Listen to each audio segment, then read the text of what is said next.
ഇന്ന് വന്നിട്ടുള്ളത് ഒട്ടും കയ്പില്ലാതെ ഒരു പാവയ്ക്ക മെഴുക്കുവരട്ടി തയ്യാറാക്കുന്ന ഒരു വീഡിയോ ആയിട്ടാണ്. ഇപ്പം നിങ്ങൾ ആരും ചിന്തിക്കാത്ത ഒരു കൂട്ടം സാധനമാണ് ഞാൻ ഇതിലേക്ക് ചേർത്ത് കൊടുക്കുന്നത്. അപ്പം നമ്മുടെ പാവയ്ക്ക മെഴുക്കുവരട്ടി ഒട്ടും കയ്പില്ലാതെ നമുക്ക് നല്ല അടിപൊളി ഒരു മെഴുക്കുവരട്ടി തയ്യാറാക്കാം. ഇതെങ്ങനെയാണ് തയ്യാറാക്കുന്നതെന്ന് നോക്കാം.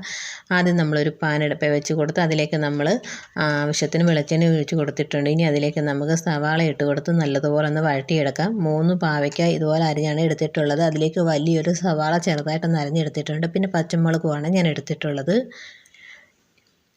സവാളയും പച്ചമുളകും നല്ലതുപോലെ നമുക്കൊന്ന് വഴറ്റിയെടുക്കാം.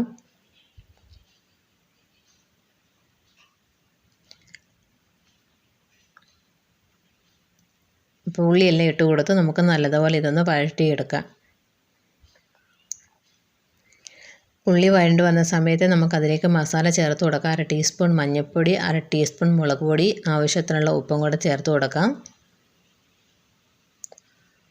എന്നിട്ട് മസാല നന്നായിട്ടൊന്ന് ഇളക്കിയെടുക്കാം. ഇനി അതിലേക്ക് നമ്മൾ അരിഞ്ഞു വെച്ച പാവയ്ക്കയാണ് ഇതിലേക്ക് ചേർത്ത് കൊടുക്കുന്നത്.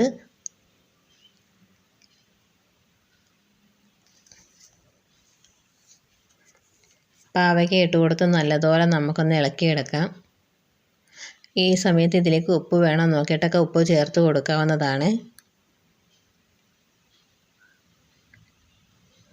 ഇനി അതിലേക്ക് ഞാനൊരു 1/4 ഗ്ലാസ് വെള്ളം കൂടി ഒഴിച്ച് കൊടുക്കുന്നുണ്ട്. എന്നിട്ടൊന്ന് ഇളക്കിയെടുത്ത ശേഷം നമുക്കിത് അടച്ച് വെച്ച് വേവിച്ചെടുക്കാം.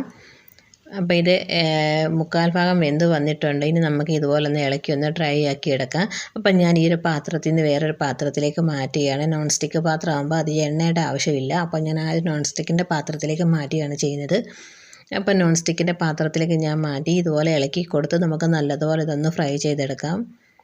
അപ്പം നിങ്ങൾ ഒരു തവണയെങ്കിലും ഇതുപോലെ ഒന്ന് ട്രൈ ചെയ്ത് നോക്കണം. ഒട്ടും കയ്പില്ലാതെ കുട്ടികളൊക്കെ കഴിക്കുന്ന രീതിയിൽ നമുക്ക് നല്ല അടിപൊളി ഒരു പാവയ്ക്ക മെഴുക്കുവരട്ടി തയ്യാറാക്കി എടുക്കാം. ഇനി ഇതിലേക്ക് ഞാൻ ആവശ്യത്തിന് ഉപ്പും കൂടെ ചേർത്ത് കൊടുക്കുന്നുണ്ട്. ഉപ്പ് കുറവായിരുന്നു, അപ്പോൾ ഉപ്പ് ചേർത്ത് കൊടുത്തു. എന്നിട്ട് നല്ലതുപോലെ ഒന്ന് ഇളക്കിയെടുക്കാം. ഇനിയാണ് നമ്മൾ ഇതിലേക്ക് നമ്മുടെ സീക്രട്ട് കാര്യം ചേർത്ത് കൊടുക്കുന്നത്. ഞാൻ ഇതിലേക്ക് 1/2 ടീസ്പൂൺ ടൊമാറ്റോ സോസ് ഒഴിച്ച് കൊടുക്കുന്നുണ്ട്.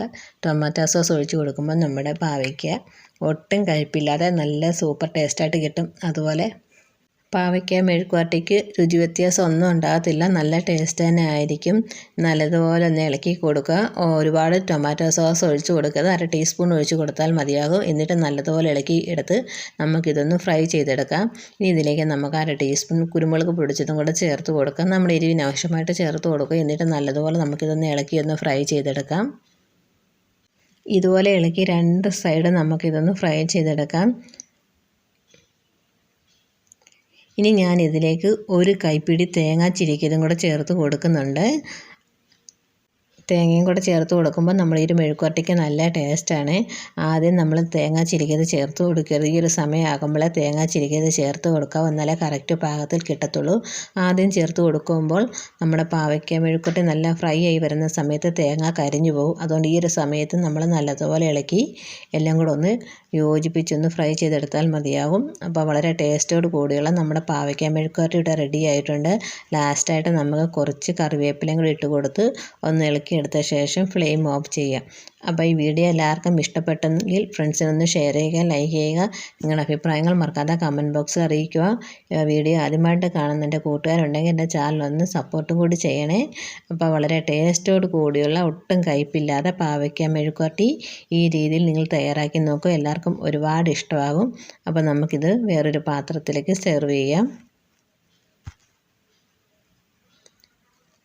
അപ്പം നമ്മളൊരു വാഴയിലേക്ക് ഇട്ട് കൊടുത്തിട്ടുണ്ട്. അപ്പോൾ നിങ്ങൾ തീർച്ചയായിട്ടും ഇതൊന്ന് ട്രൈ ചെയ്ത് നോക്കുക. വീണ്ടും ഒരു പുതിയ റെസിപ്പി ആയിട്ട് വീണ്ടും കാണാം. Thanks for watching by unique Kichus curry world. By.